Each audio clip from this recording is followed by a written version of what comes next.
देश विदेश,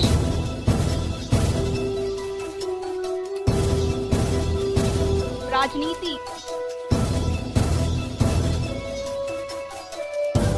अपराध,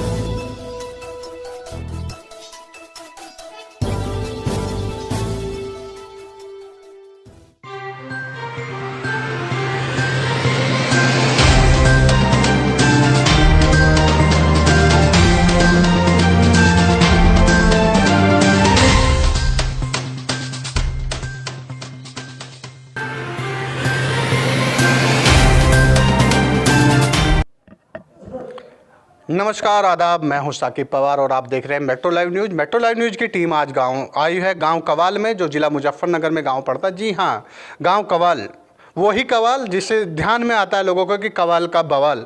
आज हम उसी गांव में आए हुए हैं और आज हम आपकी मुलाकात एक ऐसी शख्सियत से कराने जा रहे हैं जिस वक्त वो झगड़ा हुआ था उस वक्त के जो मौजूदा प्रधान थे महेंद्र सिंह सैनी साहब हमारे साथ हैं। उनसे हम जानेंगे कि उस वक्त पर उन्होंने क्या क्या भूमिकाएं निभाई, कितनी परेशानियों का सामना उन्हें करना पड़ा और कितनी जिम्मेदारियां उन पर बढ़ गई थी।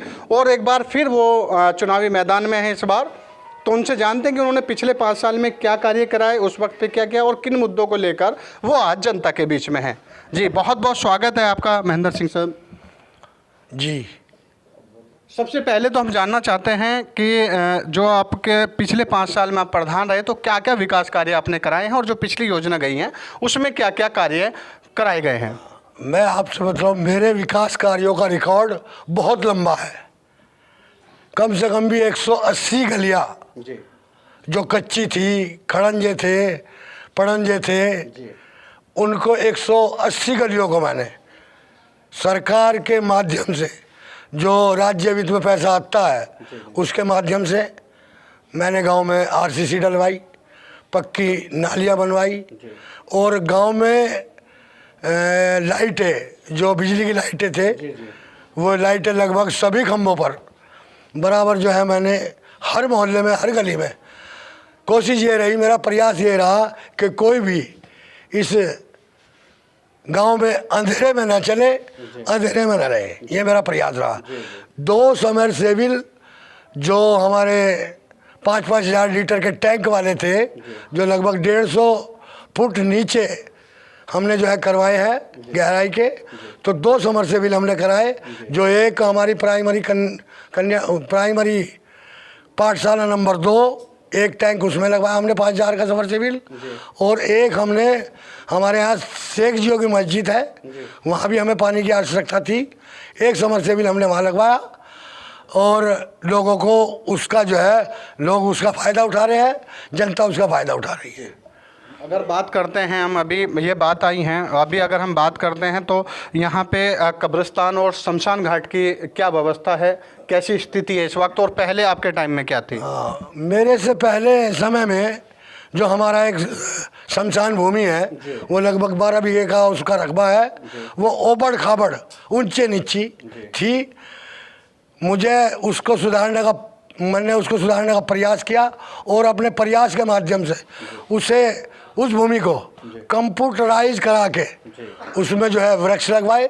जो एक सरकार की एक योजना थी नरेगा वाले के माध्यम से, उसमें हमने लगभग 650 वृक्ष लगवाए, वृक्षारोपण कराया, जिससे कि आज वे बहुत बड़े बड़े हो रहे हैं और छाया दे रहे हैं।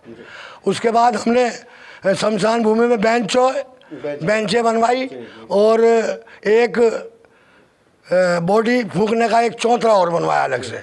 इसका गेट मैंने अपनी सरकार द्वारा भी जो एक लेंटर टाइप का एक बरामदा टाइप से बनवाया जा रहा है, तो वो उसमें आपने अपनी तरफ से बनवाया था वो चौतरा? हाँ, वो भी मैंने बनवाया है, वो मौजूद है वहाँ पे। कब्रिस्तानों की क्या स्थिति है? कब्रिस्तान की बाउंड्री आई थी हमारे पास, वो मैंने बाउंड्री करा दी थी। हाँ। और अगर हम बात करते हैं यहाँ पे शिक्षा की, तो शिक्षा के लिए जो हमारी बहन बेटियाँ हैं वो बाहर पढ़ने के लिए जाती हैं, तो उसके लिए आपने क्या कराया? यहाँ पे कितने इंटर कॉलेज और कितने डिग्री कॉलेज हैं अभी? हमारे यहाँ 3 प्राइमरी पाठशालाएं हैं। एक हमारा माजरा पड़ता है मलिकपुरा, और हमारे यहाँ 2 प्राइमरी पाठशालाएं नंबर 1 के नाम से मशहूर है, एक नंबर 2 के नाम से मशहूर है। 2-3 पाठशालाएं हैं और एक पूर्व माध्यमिक कन्या विद्यालय है जो 8वीं तक है, एक पूर्व माध्यमिक जूनियर हाई स्कूल है। इसके बाद हमारे बच्चे 8th क्लास पास करके कुछ नगले जाते हैं और कुछ जानसर जाते हैं। इन मुसीबत को मैंने देखते हुए, शिक्षा की कमी को देखते हुए मैंने एक निश्चय किया। मेरे पास जो स्कूल की भूमि जो ग्राम सभा में थी है, उसमें कॉलेज बनाने का प्रयास मैंने किया, उसे मंजूर कराया और उसको बड़े जिद्दोजहद के बाद वो जिला पंचायत में जो तैयार है लेकिन चालू नहीं हो पाया। हाँ, 2015 में 2095 में जब सरकार के आदेश हुए थे कि जो स्कूल की ग्राम सभा की भूमि है वो जिला पंचायत में चली जाए, तो वो जिला पंचायत में चली गई थी। जिला पंचायत वालों से मेरा बहुत ही संघर्ष हुआ। उसके बाद आप लोगों के आशीर्वाद से, आप लोगों के सहयोग से, संघर्ष के बाद मैंने 2012 में, मार्च 2012 में राजकीय इंटर कॉलेज की नींव रखाई और उसे लगभग 6 महीने में पूरा करा दिया। जी, अगर हम बात करते हैं मौजूदा हाल के, आपने बहुत सारा विकास कार्य कराया है, तो अगर हम बात करते हैं, आप एक बार फिर मैदान में हैं और इस बार चुनाव का करनी आया है, तो अगर आपके लोगों से क्या वादे, क्या इरादे लेके आप लोगों के पास जा रहे हैं, और जीतने के बाद अगर कल को कवाल की जनता आपको पूर्ण बहुमत के साथ जिताती है, पूरी सपोर्ट समर्थन करती है, तो आप सबसे पहले क्या कार्य करेंगे? मेरे कार्य प्रधानता जाने के बाद भी बराबर जनता के विकास के लिए मैं प्रयासरत रहा हूँ, आज भी प्रयासरत हूँ। मैंने इन पिछले 2 सालों में श्रम विभाग में लगभग 650 जो श्रमिक हैं उनका पंजीकरण कराया और इन्हीं 2 सालों में कन्याओं की शादी में जो श्रम विभाग से 55,000 रुपये मिलते हैं वो मैंने पात्र लोगों को, श्रमिकों को कन्या विवाह में 55,000 रुपये लगभग 18 लड़कियों की शादी में मैंने दिलवाए। और लगभग श्रम विभाग से ही 68 साइकिलें अपने मजदूर जो है वो जंगल में दूर कार्य करने जाते हैं, तो 68 साइकिलें जब सरकार अखिलेश की थी, योजना थी श्रमिकों को साइकिल, उसमें 68 साइकिलें मैंने दिलवाई। और लगभग चिकित्सा सुविधा में 3,000 रुपये जो आते हैं सरकार की तरफ से, वो मैंने 30-35 आदमियों के खाते में पैसे लगवाए।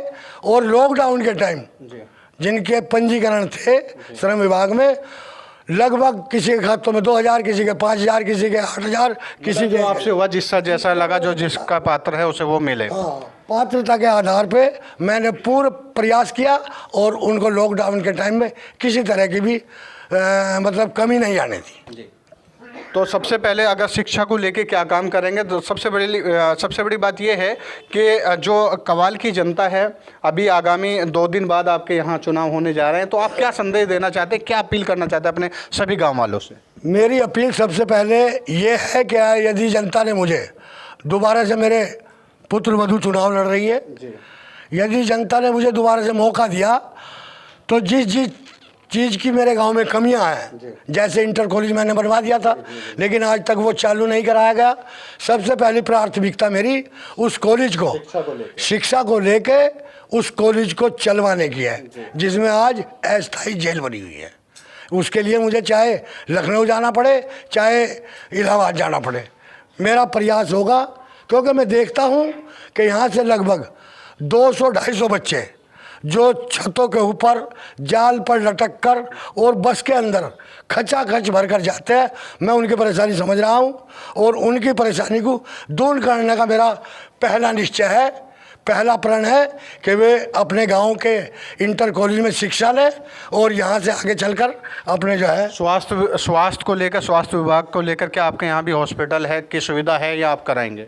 स्वास्थ्य विभाग के लिए मेरे यहाँ मिनी स्वास्थ्य विभाग के CHC है, लेकिन यहाँ ज़मीन ग्राम सभा की भूमि उपलब्ध न होने के कारण वो यहाँ से चला गया है अस्पताल। मैंने उन लोगों को कहा भी, जो सरकारी टीम मेरे पास आई थी, कि भाई यहाँ तो सरकारी ज़मीन तो है नहीं, ग्राम सभा की कोई भूमि नहीं है, मेरा एक पास में ही चक है, मेरे खेत है, आप 2.5 बीघे के बजाय आप उनमें 3 बीघे ज़मीन ले लीजिए। उन्होंने कहा ये तो जंगल हो गया, तो वो इसलिए वो इस सियासत चला गया। तो आप अपने गांव की जनता से आप चलते चलते क्या कहना चाहते हैं? परसों अभी 19 तारीख में आपके यहाँ वोटिंग है, तो आप अपनी जनता से क्या अपील करना चाहते हैं? जी, मेरा एक ख्वाब है कवाल गांव को लेकर, अपनी जनता को लेकर, कि मैं इस गांव की जनता को और इस ग्राम कवाल के विकास को पूरी तरह तन मन धन करे। जैसे ये मिसाल होती ना चांदनी चौक, चांदनी चौक बनाने की मेरी एक तमन्ना है। जो मेन रास्ते हैं गांव के, उनकी सफाई, उन पर लाइटें, उनके बेंचे वगैरह, जिससे कि घूमने का एक प्रातः के और शाम के समय एक घूमने का स्थान भी बन सके। तो अभी हमने बात की महेंद्र सिंह सैनी साहब ने, उन्होंने बताया कि वो गांव में उन्होंने कितने विकास कार्य कराए हैं और आगामी अगर वो जीतते हैं, कवाल की जनता उन्हें समर्थन करती है, जे वोट देती है, तो वो आने वाले, उन्होंने कहा है कि वो इस कवाल को चांदनी चौक बना देंगे। जी हाँ, चांदनी चौक की बात कर रहे हैं। तो अब आपको ये देखना आपको है कि आपको वोट किसको देना है, आपकी वोट को कौन सफल बना सकता है। देखते रहिए मेट्रो लाइव न्यूज़। इस वक्त हमारे साथ ग्राम कवाल से मौजूद प्रधान पद के भावी उम्मीदवार मौजूद हैं, संजू सैनी, जो शशांक कुमार के नाम से भी जाने जाते हैं। तो आइए उनसे जानते हैं कि वो इस बार उनकी धर्मपत्नी चुनाव लड़ रही है, तो वो उनके वादे इरादे क्या हैं और किन मुद्दों को लेकर वो लोगों के बीच जा रहे हैं और किन मुद्दों के बेस पर वो लोगों से वोट मांग रहे हैं। बहुत बहुत स्वागत है आपका शशांक जी। धन्यवाद बहुत बहुत भाई साहब। सबसे पहले तो ये है कि आपके जो मुद्दे हैं, किन मुद्दों को लेकर आप लोगों के बीच जा रहे हैं? मुद्दे से तो संबंधित जैसे गांव का विकास काफ़ी समय से रुका हुआ है। मात्र नाली खड़ंजा कोई विकास नहीं होती, ये तो गवर्नमेंट ने बहुत करा रही है, उस पर फोकस बहुत है। लेकिन हमारी जो गरीब जनता है, जो योजनाएं आ रही हैं ऊपर से, विभाग बहुत भेज रही हैं, सरकार बहुत सारे तरह तरह की योजना अलग अलग विभागों में भेज रही हैं, तो वो योजनाएँ नहीं हमारे यहाँ तक नहीं पहुँच पा रही हैं, क्योंकि उसमें कुछ जो हमारे जो यहाँ के जो प्रधान हैं वो उतनी नॉलेज नहीं रखते हैं।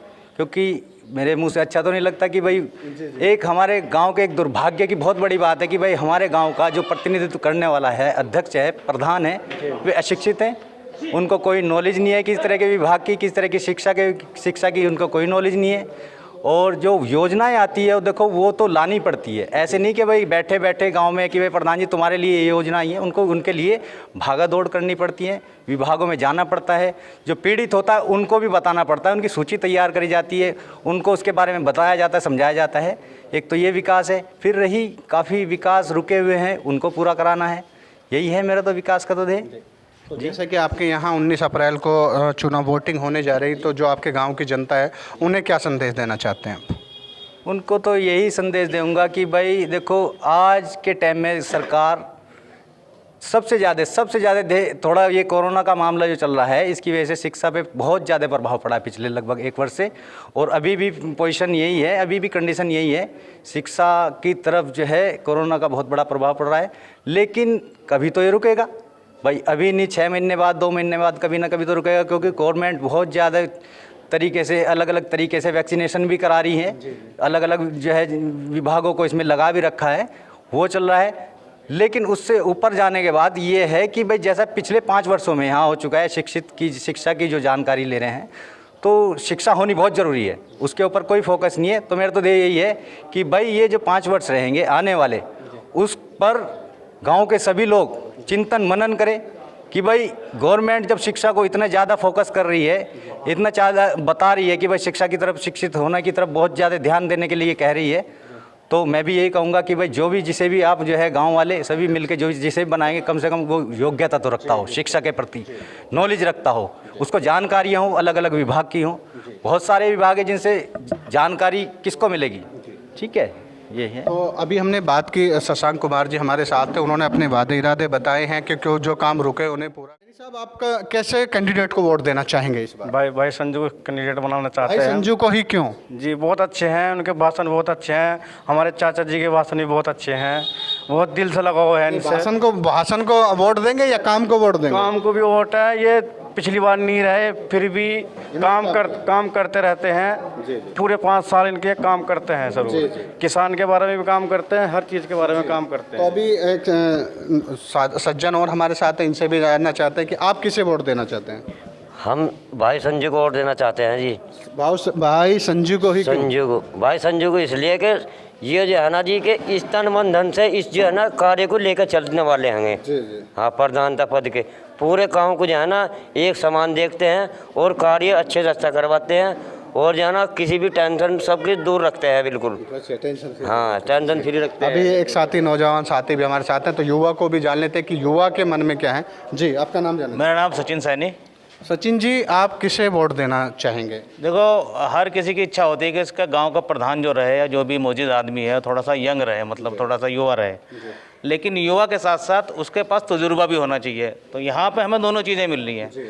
तजुर्बा है हमारे प्रधान जी, पूर्व प्रधान जी का पिछले 10 साल का, और कार्य जो उन्होंने कराए वो आपको बताया क्या क्या कार्य कराए हैं। और हमारे पास एक युवा प्रधान है, हर कोई यही चाहता है कि हमें युवा भी मिले और तजुर्बेकार भी रहे। तो यहाँ दोनों चीज़ें हमें मिल रही हैं, इसलिए तो vote for Sanju. For Sanju हमारे सबका तो मान। अभी हमारे साथ एक हैं, शायद लग रहा है कि वो टीचर्स हैं, तो थोड़ा सा उनसे भी जानना चाहते हैं कि उनके क्या विचार है। जी, आपका नाम जानना। जी नमस्कार, मेरा नाम जो है अमित सैनी है। अमित जी, आप कैसा कैंडिडेट चाहते हो और किस कैंडिडेट को वोट करना चाहेंगे? मैं सभी जो हमारे जितने भी हमारे गांव के निवासी हैं मैं उनसे एक ही बात कहूँगा कि ये चुनाव है 5 साल में एक बार आता है और आपकी